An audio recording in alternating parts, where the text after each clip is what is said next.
So what we need to do now, and this is the exact Islamic standpoint, fits with modern scholarship, that we as Muslims believe that in the Bible today, definitely there is truth, there is revelation, but there's also additions, there's interpolations, that there's things we need to be careful of, like biases. So for example, if you're reading the first 5 books of the Old Testament, the Canaanites, the Ammonites, and the Moabites, who are enemies of Israel, they're portrayed in a very bad light, with bad origin stories. So the Canaanites come from the cursed son of Noah, Ham, and the Ammonites and the Moabites, they descend from the Prophet Lot's incestuous relationship with his daughters whilst he was drunk, na'udhu.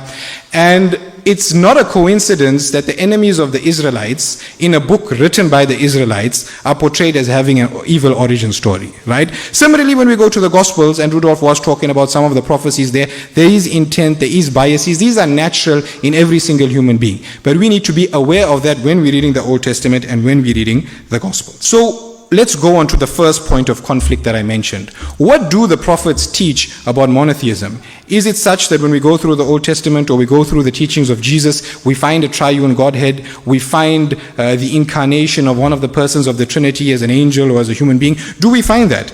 The reality is that the prophets, whether it's in the Old Testament or it's Jesus Christ himself, they are unambiguous, emphatic, and insistent that God is one, that God cannot be a man, and that the most serious sin we can fall into is to worship other gods. So in Isaiah 45, for example, he says, I am the Lord. I, meaning a person is talking, not a nature. I am the Lord, and there is no other. Besides me, there is no God.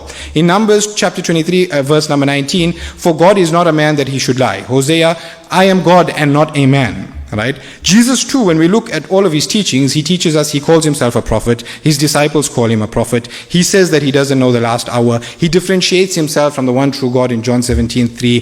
He says that the Son can do nothing of himself.